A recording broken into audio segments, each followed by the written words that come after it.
Welcome to the Education Marketing Leader podcast with Chris Raposo. If you're looking to dive into the latest industry insights, draw inspiration from education success stories, or just want to sharpen your marketing skills, you're in the right place. Here, we bring you a diverse range of voices from experts and leaders in the field, offering you a unique blend of professional development and practical strategies. Whether you want to understand your audience better, stay updated with the latest tech trends in marketing, or expand your professional network, we've got you covered. So while you're driving on your morning commute or winding down after a busy day, let's explore the dynamic world of education marketing together. Hello, everyone, and welcome back to another episode of the Education Marketing Leader with Chris Raposo. Today, I have a special guest joining us from the great state of Maine. His name is Raffi DerSimonian. He is the VP and Chief Strategy Officer at ERI and Principal at DerSimonian LLC. Raffi, welcome to the show. So good to be with you, Chris. Thanks so much. Looking forward to our conversation today. So I learned about Raffi a couple of months ago on several podcasts, but then I serendipitously sat next to him at AMA Higher Ed in Chicago during a roundtable discussion on AI. And ever since then, we've been connected. And I wanted him on my podcast for a while, and today we were able to make it happen. But before we jump into the episode, let me give you a little bit of background about Raffi. He has a master's in communication and marketing from Clark University, and he has served the higher ed institutional sector for several years now. So Raffi, tell us a little bit about your background and why you chose to service the higher ed industry. Yeah, well, thanks, Chris. I actually started my career in marketing the arts, believe it or not. My first gig was working in London at the Royal Festival Hall on their marketing team. After grad school, I joined the marketing team at the Providence Performing Arts Center of Rhode Island. So that's kind of my background is in a much different area, but I've come to appreciate a lot of the connectivity that exists between different markets. I'm the son of two educators. I've always had a appreciation for the field of education itself. And, I always say that one of the reasons why I so enjoy working in the field of higher ed is that education is one of the only tools that there is to change the world. So there's something deeply meaningful about that. And as the son of an Armenian immigrant, I'm the second generation. My dad's from Beirut, Lebanon, but Armenian. I got to observe the power of an education in motion. My dad's whole family, they invested in education and, got to see their own circumstances improve. So that was really inspiring for me. My career led me to a small liberal arts school in Massachusetts, where I first cut my teeth in higher education, working as director of alumni affairs and the annual fund for a small school. And, this experience really shaped my trajectory quite a bit in the sense that I met my now wife, which is, always a bonus. And also my business partner.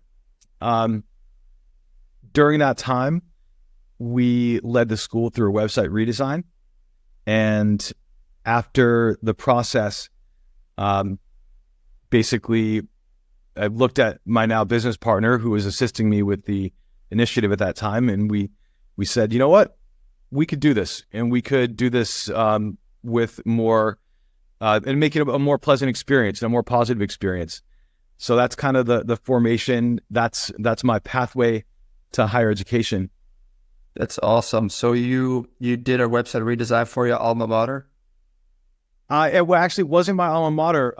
It was a small school in the same city as my alma mater. I went to Clark and Worcester, like you mentioned. And Becker College, which is one of the schools that didn't make it. During the pandemic, they were not agile enough and quick on their feet. And, you know how it goes with a small endowment and not the right leadership in place and all the variables. They ended up dissolving in, I think, 2021.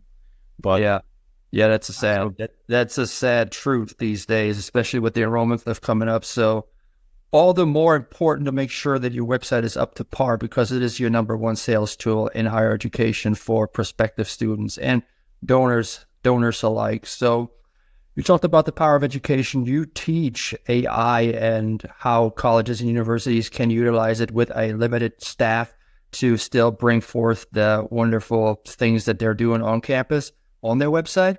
So today I want to talk about a little bit about redesign, because you just mentioned it, and how the power of AI can help higher ed marketers, web pros to just do that in a more efficient way.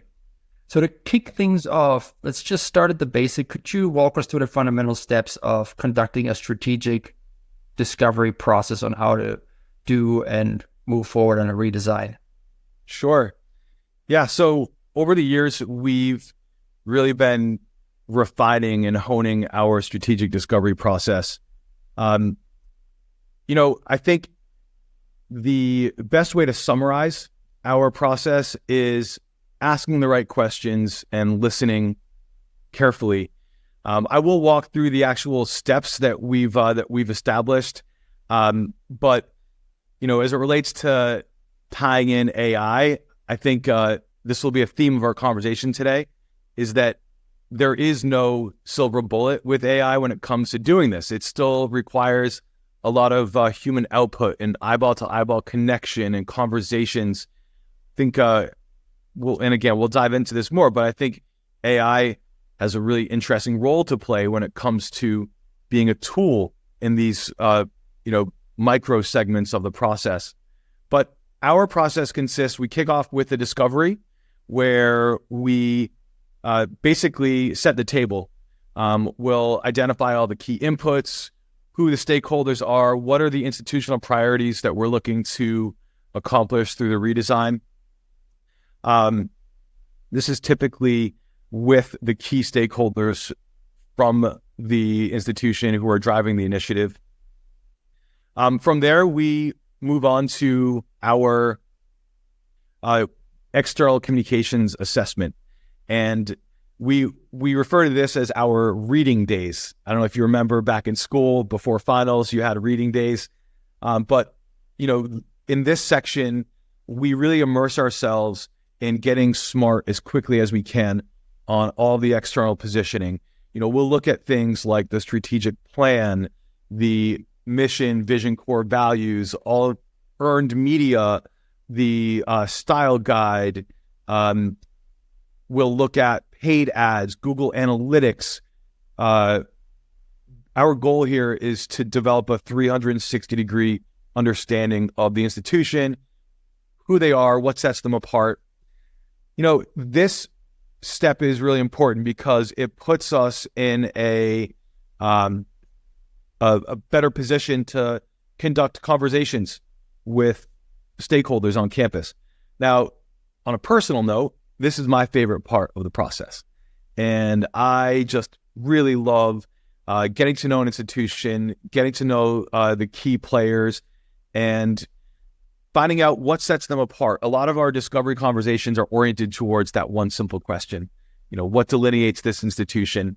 When I think about what a successful redesign looks like, it is one of the major things is how are we distinguishing this institution from all the others? So that's kind of guiding our line of questioning. And we'll typically meet with, the usual suspects when it comes to the stakeholder groups, but, leadership, marketing, IT, advancement, student life, students. I've come to appreciate that students often give the most raw and unbridled feedback, which is just so valuable when you're conducting this process. Another important ingredient to our process is a peer evaluation.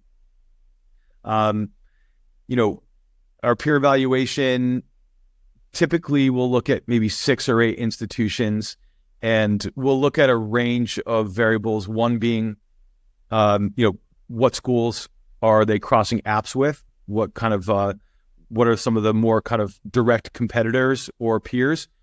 We'll also identify a few aspirational peers, sites that just get people excited and have some inspiring attributes. So this is always fun to shape that list. For folks that we're not able to connect with on campus, we'll do a survey. And this is a good kind of segue to the how AI can play an impactful role. But we'll try to capture sentiments from as many different folks around the community as possible. Obviously, it's impossible to convene with everyone while we're on campus or virtually. So we want to make sure that the process is inclusive, that we are asking the right questions. I think the most important thing, Chris, is that it's not cookie cutter. It's very bespoke, depending on the institutional goals, priorities, what they're trying to accomplish with the redesign. There's a saying by the late French chemist and biologist, Louis Pasteur. I'm sure you've heard of him. And he says, success finds the ready mind. And we really take this to heart when it comes to our website redesign process. We found that investing in a proper discovery always yields better outcomes. And it also provides us a chance to, circumnavigate any potential 11th hour grenades that might get thrown, because the more inclusive the process is and the more we take the feedback into account, the higher the likelihood is that we're close to center, if not on the bullseye, with what we're delivering. Yeah, I love that. I love that. Success finds the ready mind. It reminds me of another one of my favorite quotes, which is, the harder I work, the luckier I get. I like that you do the student feedback, because after all, the website is for the students and not for the stakeholders, right? So you want to make sure that you present something that they're actually looking for. And I also like the peer evaluation that you mentioned, because especially the aspirational peers, because we can always get better. There's always somebody who's better than us, and in order to strive to not copy, but to get to what makes them successful, that's a good way to go about it. And then with the surveys, we all know we put the surveys together, we don't get responses. Do you give any initiatives for people to respond to these surveys? Oh, that's a good question, and I'm smiling because we are in the midst of one right now, and we added a enter to win a $100 Amex gift card, and it really made a significant impact in survey responses. So I will be honest, Chris, that I have mixed feelings about the incentive. Earlier in my career, it felt less necessary to add the incentives. So I don't know what that says about the evolving generation. But yeah, an incentive definitely helps to get people engaged and take a few minutes out of their busy schedules to give us some input. Absolutely. So, but you said enter to win, so it's a lottery. Not everybody that answers gets a gift card. Is that how it is? That's right. We select one individual, and you'll appreciate this. We used AI to pick a number between 1 and X to eliminate any sort of bias. So very nice. Yeah, keep it fair. Keep it fair that way. That's good. Yeah, that's very good. I like that. I like it. Very, very nice. I have to think about it because I'm the same way. I'm like, well, let's just send out the survey without any incentives. But it's just a different time these days. You got to make sure you give them something, because you got to make sure there's something in it for them, because they take the time out of their day. That's one challenge, right? Getting survey responses. Are there any other common challenges that you face with institutions when it comes to the discovery phase? I think it really depends on the complexion of the institution itself. I think one of the most difficult things for any institution is to lean into some of the difficult questions. And while it can be uncomfortable in the moment, it's really important to ask the questions that, force folks to think out of their comfort zone a little bit. Questions to the effect of, what are some of the myths that need to be dispelled? What are some of the misconceptions about the institution? And ultimately, every institution is facing different challenges, and a lot of the same ones. So we find that there's some commonly emerging themes here. Engagement, I think, from a broader audience can be challenging at times, which is why we are leaning into this whole incentive more and more nowadays to get more responses. Another challenge that we've seen is, where the initiative is living itself. Back in the day, it used to be in IT. And what we're finding more and more as web technology continues to evolve and become more accessible to the layperson, marketing enrollment are playing a much more critical driving role. But it's our belief that the website shouldn't live in any specific area, that it should be shared within the institutional culture. Yeah, absolutely. But those are a few. Web governance is typically an issue that we'll tackle. There's obviously, it's a big difference between the decentralized model where every department gets access to it, as the Wild West, as we call it, versus where it's like one person who's shouldering all the updates and all the inquiries. So we think the answer is somewhere in between. So that's a challenge, but part of the fun is kind of identifying what they are and trying to work through them in a way that's going to make sense for each institution. Yeah. Web governance is one of those things, people they always think it's just a restriction, but it can also be flipped on its head, and it can enable people, end users, to have a better experience, especially when it comes to a CMS like Cascade CMS, just to put a shameless plug in there for that.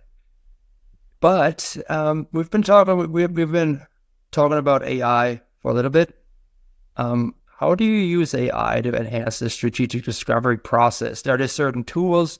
Are you using ChatGPT? That's the most known, or is there another tool that you use for that? Yeah, so ChatGPT is a great one. We do use the paid version. Oftentimes we'll measure against Gemini, the Google version, recently known as Bard. But the short answer is that, yes, there are some specific areas where AI is a benefit and an undeniable help, thought partner, colleague, associate, whatever you want to call it. A couple of, simple ones come to mind. One is, during stakeholder conversations, the last thing you want to be is, have your nose buried in a laptop taking notes, right? So there's tools like Fireflies that provides a transcription of the conversation and even sums up key takeaways and action steps. We found this to be helpful in allowing us to just to be fully present in the conversation. And sure, we're taking notes and we're making notes, but this just provides a more detailed record of the conversation. I mentioned picking the survey winner, some really simple stuff like that, that just, back in the day where you'd have to, print out, 200 little pieces of paper. And I'm just kidding. We would never do that. But, you know what I mean? How do you take out the guesswork in something like that? I think the most valuable measure that we've been able to use AI in the discovery is with some of the survey synthesis. When you have several hundred survey responses, both qualitative and quantitative in nature, it's humbling to see how AI can extract, the most commonly emerging themes, the top 3 takeaways. I think that's data synthesis comes to mind as being perhaps one of the most interesting and time-saving. But I want to go back to my earlier comment, which is that there's no silver bullet with this. It's such a complex, dynamic, multi-phased process that, and this is it ties back to my personal philosophy around AI, which is that it requires the human touch to make it work. And, maybe in 10 years from now, we'll sit back and listen to this episode and have a good chuckle, and there'll be like a strategic discovery, model that can do all this. But it's my belief that to do it right and to do it thoughtfully, it requires human interaction and synthesis. Even with the data synthesis, you just don't plug and play. You review it. You measure it against your own insights, experience, expertise. So, yeah, those are a few that come to mind. I'm sure there are a lot others, Chris. Those are a couple initial ones for sure. Sure, absolutely. So, you and I, we use AI probably on the daily, but there may be some people that are listening that just getting into AI, or they may have hesitations of using AI. So when you said that you analyze the data from the surveys, ask the AI tool to pull out the top 3 takeaways or some of the common themes, do you use a plugin into the Survey Monkey or whatever software you have, or do you download the data and upload it back into ChatGPT and ask it to evaluate it? What's the process there? Yeah, the latter. We'll take our survey results and, we're kind of building out our discovery recommendations presentation manually, obviously, and we'll do it question by question. So, especially with the open-ended questions that require, you're getting so many different thoughts and perspectives, it provides a good way to synthesize and extrapolate some of the more cogent sentiments. And as I'm sure you can appreciate, Chris, inevitably there's always themes that are forming with or without AI. I mean, we've been doing this for years, and we're still experimenting with it in many ways. It's still very new. So I'm sure as time goes on, we'll continue to explore and experiment. But yeah, one of the interesting things that we've noticed is around institutional culture, philosophy, positioning around AI. And this is kind of a hot button topic, right? Because, some folks, it's very polarizing. And during our discovery, we bring it up because it's important to get a sense of what's the institutional, philosophy, what's the outlook on AI, and what we're seeing. And I'm curious to get your take on this, Chris, if this is consistent, is that I think more and more schools that are positioning themselves as future forward and delivering an education that's going to stand the test of time are realizing that it's not going anywhere and it makes sense to embrace it. Yes, with some measures. Yes, with some, a great deal of scrutiny. But I think most college presidents, leadership nowadays are understanding that it's here. You gotta play ball. Absolutely. And your potential students, they are using it offline when they're not at the institution. And one of the most important things for them is career readiness coming to your schools. How do you equip them to go out into the world and make a difference and to create a life for themselves and their families that they otherwise would have not been able to? There's ChatGPT, Gemini, Jasper somewhere floating around. We're always going to be practical in this with these episodes, and we want to help people not waste time. So in your opinion, what's the best generative AI tool that you would recommend to somebody using who wants to try to get into, AI? I think ChatGPT remains the market leader at this moment. I understand Jasper is better for larger data models. ChatGPT does have some limitations. The paid version is markedly more sophisticated, I think. Yeah.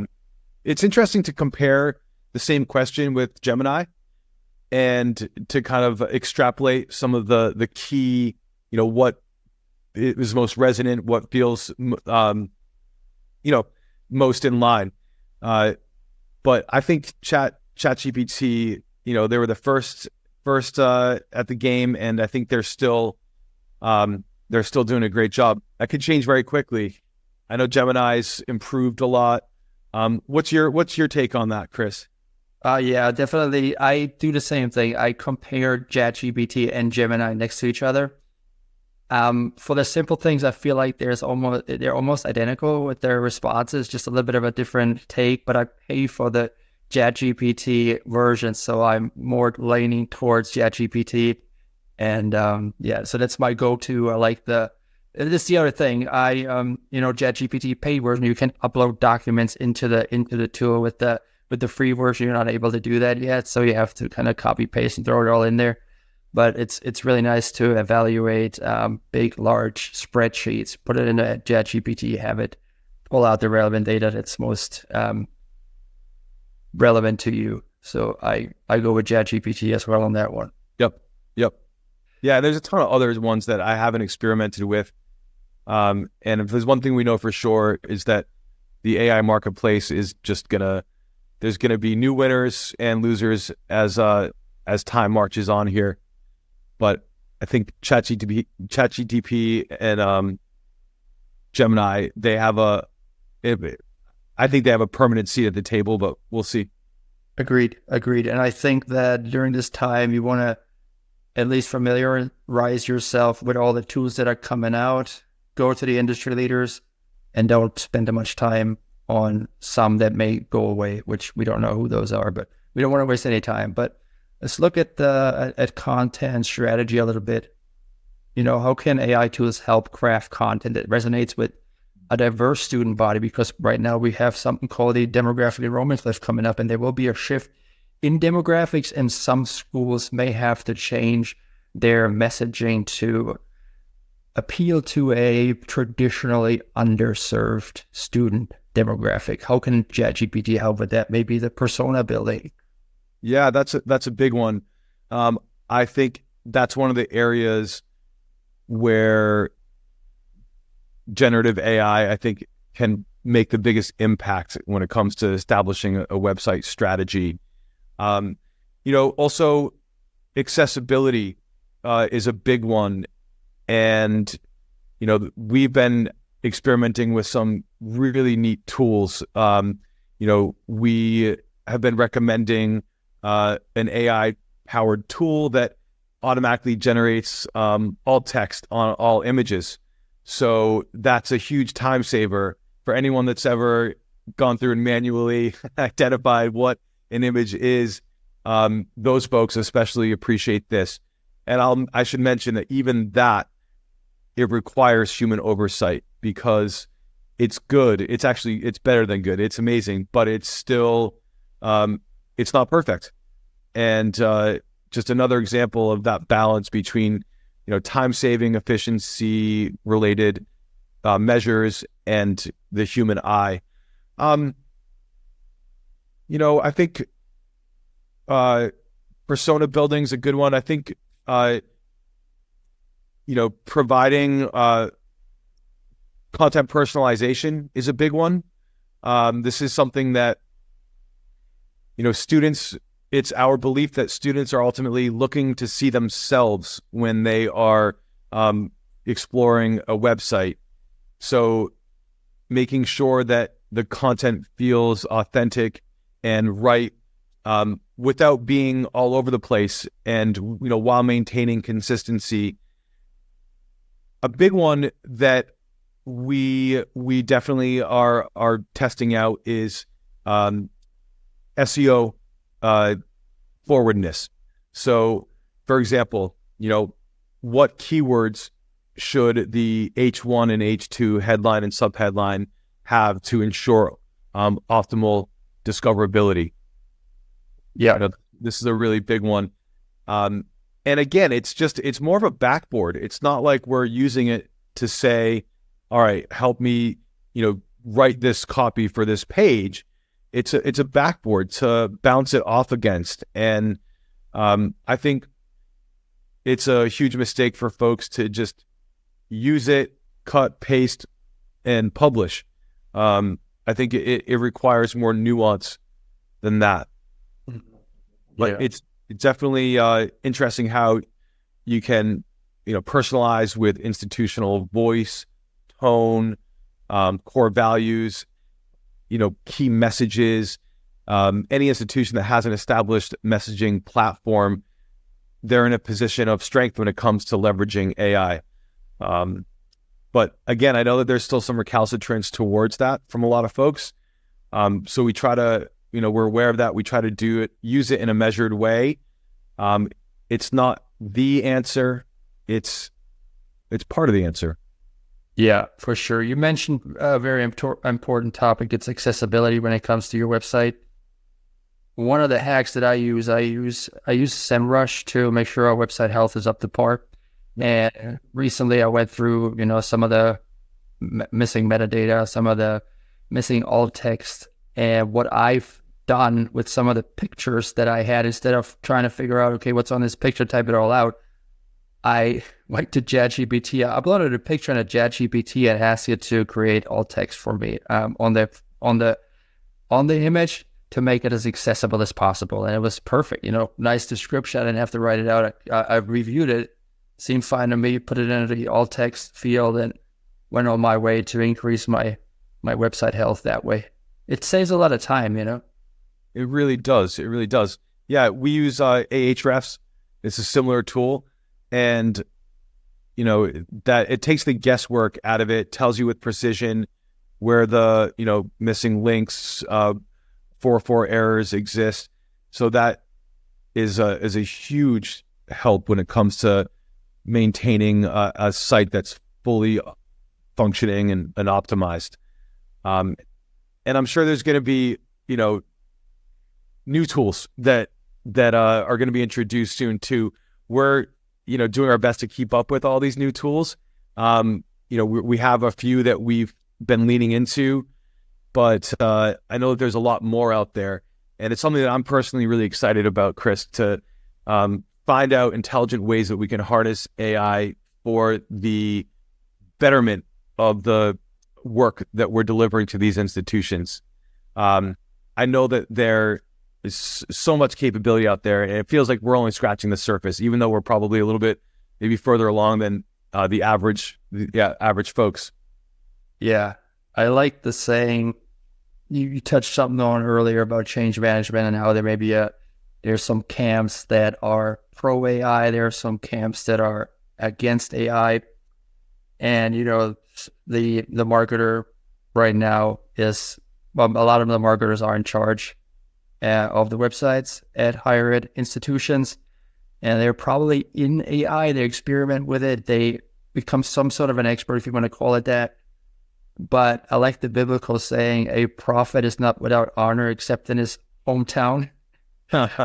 So sometimes it's good to bring an outside partner like ERI in to convince those on the fence or on the other side of the fence that this is really what's happening in the industry. In order to institutional survival, you should probably adopt that. Isn't that the truth? Absolutely. And, some of these tools are just no-brainers. Any academic institution, we've never served an institution that has too much resources. Everyone is mindful about, not only human capital, but also other types of resources as well. So, that tagging tool that you mentioned, I mean, it's such an easy win. Also, we've been experimenting with this tool called Algolia, which is an AI-powered search, which is just fantastic and, really dynamic search capabilities, which we've had some good success with. I know that one thing I predict we'll see more of is more sophisticated use of chatbots on departmental programmatic level pages. This is something that I don't know about you, but I haven't really seen this done with maybe a couple of exceptions. I know there are some tools out there, like 𝙎𝙩𝙧𝙖𝙩𝙬, for example, that have ask us anything. The word chatbot alone has always bothered me, because with such a huge investment as one's education, having a machine, it's something about it never quite measured up. But using some of these tools, it's actually decent, and it does have the ability to save time and bandwidth and human resources, regardless of how many admission staff or enrollment staff or advancement staff or whatever you have.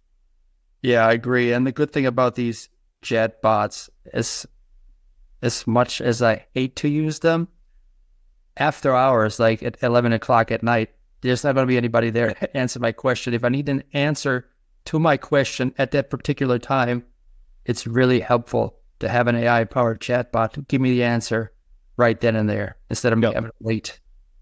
Definitely.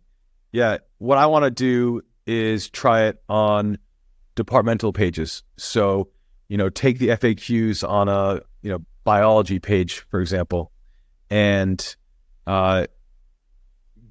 take a more granular approach. So students with a pronounced interest in biology, for example, can ask any question, all the data's there, right? So ostensibly it's doable. This is something that I'm excited to test out with one of our clients. Awesome, man. Raffi, thank you so much for being part of the show today. If somebody wants to learn more about you, get in touch with you, or learn from you, how can they get a hold of you? LinkedIn, Raffi DerSimonian, just how it sounds, and then eridesign.com. Very good. Raffi, I really appreciate you being on the show. I'll be sure to tag you in the recap so people can find you and connect with you.